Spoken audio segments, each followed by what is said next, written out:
Welcome back to Show Me Love. Now, did you know that only 6% of South Africans retire financially stable? It's a shocking stat, KG, and makes all of us think about ways and means to stretch our money and to make our money go further. Here on Show Me Love, we love to educate both ourselves and our viewers at home. So we've introduced the African Bank Financial Education series, and we're going to be having that on every other show to educate us. Welcome to Show Me Love. Thank you very much. Thanks for having me. It's our pleasure. Very important conversation.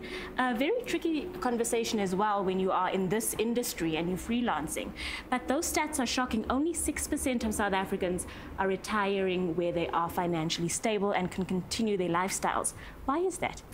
Yeah, I think I guess some people will say it's a function of how much people have as they're working through their careers, and the fact that disposable income during that period is not that much. So you don't have that much to actually save, let alone to think about investing, think about your future. Yeah. So, you know, people often think that, let me show you that I'm here by spending on what we call conspicuous consumption, as opposed to on those things that actually work for you, but nobody can see. Nobody can see that you've got insurance. Nobody can see that you've got a retirement annuity.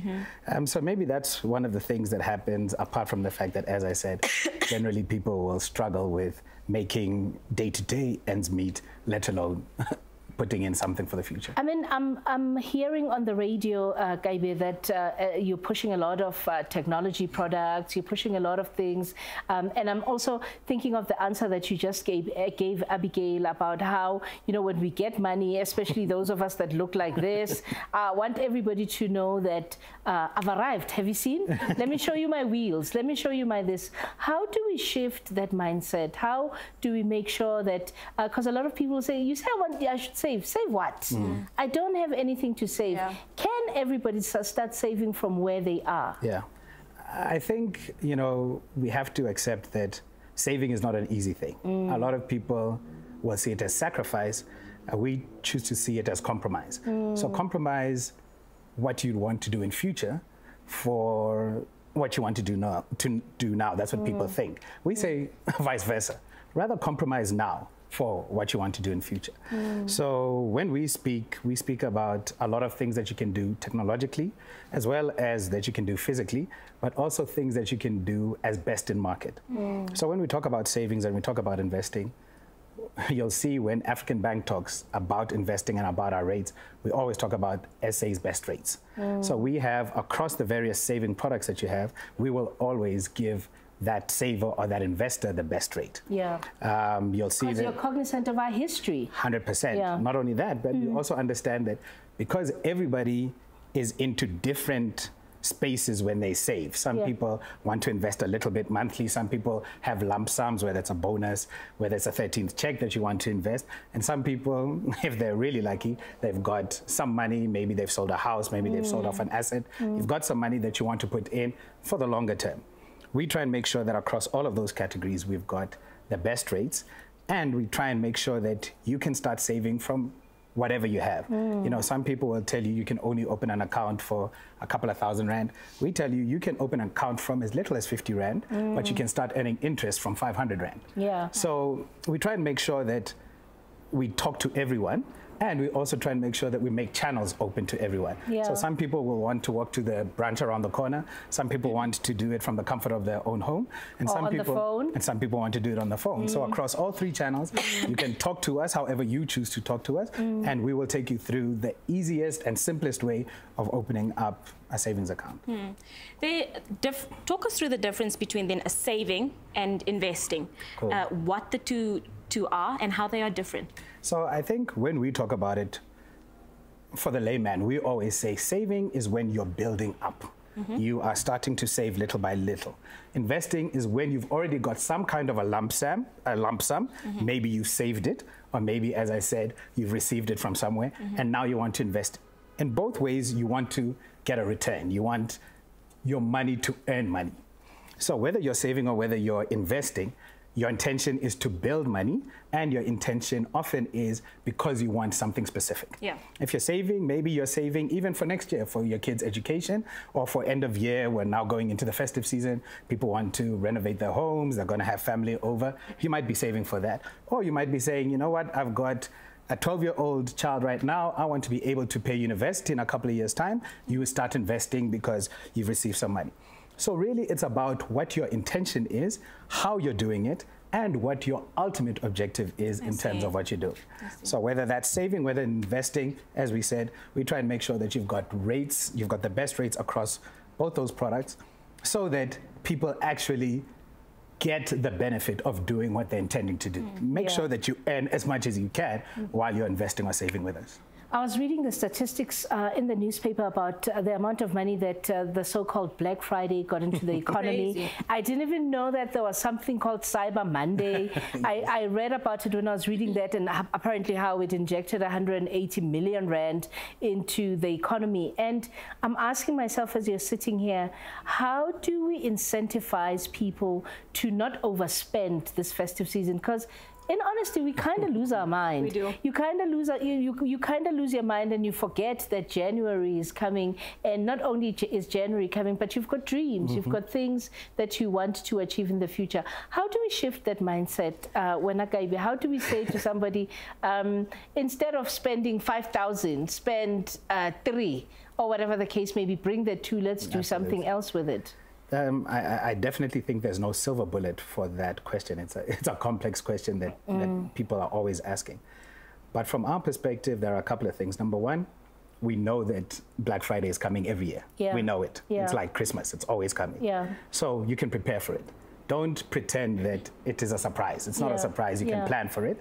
And how you plan for it is choosing what are those things that you need to spend during Black Friday and why you're choosing to spend there, versus what are those things that you can delay spending on. I think that's number one. Number two is, it is also important for people to be clear about what their desires, what their objectives are, what their aims are, so that you are clear that if something is short-term, does it make sense to borrow money for this thing, versus if this is something that I can plan for and it's long-term, should I be saving towards this thing? Number three is people sometimes, you know, you walk into the shop and they'll say check or savings. And sometimes we don't even think about it. It's just automatic. But it actually is that. Are you buying something with your money that is actually for consumption? Or are you now starting to buy your money? I mean, are you starting to buy using your money that is for saving? So think about that as well. I've never thought of it that way. Absolutely, you know. If it's your current account is there for your daily expenses. Your savings is actually what you are doing to pay yourself. So for us, we also make that distinction. We say, be clear that because we are moving towards a full retail bank, meaning we will also have transactional products as of next year, we want to be clear about what is the role of your transactional account, what is the role of any lending product that you have, what is the role of the savings and investment products you have, and where does insurance fit into here. And also we want to how much interest do you pay in each? Absolutely. So that if you are taking a loan out and you have to pay back the money, what about that money that you are paying yourself and the interest that you're earning there? You need to make sure that those two are balanced. What are you doing in your transactional account? What are the fees that you're paying there? And are they fees worth what you actually want to do with your transactional account? Do you want to operate your account digitally? Do you want to have a card? Do you want to do things in branch, or do you want to do things remotely? Our transactional account, it's called the My World account. It's going to be launching first quarter next year. We'll be able to address all of that. We'll have shared banking, we'll have pockets, we'll have the best, again, savings interest rates, and we will even pay you interest rates on the balance in your current account. So there's a lot of stuff that we're doing in there that we are trying to make sure that across this whole range of all the retail products in terms of a bank, we give you what best we can. You know, one of our visions is to give people more value than they expect. And so we try and do that across that whole range of products that we give you. Yeah. Well, it is the season of giving. Last year, this time, you guys had this campaign where people could win a share of 1.5 million rand. Even I tried. And I did. Okay. Maybe this year. Maybe this year. What's happening this year? So this year we're doing a slightly bigger, slightly better, we hope, promotion. Last year's promotion was called Richer Joy, as you said. It was about giving people an opportunity to win a share of 1.5 million rand. So that was the opportunity to win. What we've tried to do this year is to say everybody who does something will definitely get. Cage? So, so what we're saying now is, because again, we know that, as we said, people are thinking about money for now as well as for next year, beginning of the year, school fees, school uniforms. Let us say to people who are either trying to check what they qualify for in terms of a loan, or who actually are applying for a loan, as long as you do one of those two things, you're guaranteed to share in, to get a voucher prize and share in over 50 million rand in prizes. 15 million rand in prizes. There are prizes ranging from travel vouchers, food vouchers, to airline vouchers. And what we're trying to do is say, we understand during this time, that's what people are doing. People are looking to feed their families. People are looking to get to their families. And we were sort of, let's help you with that, you know. Okay.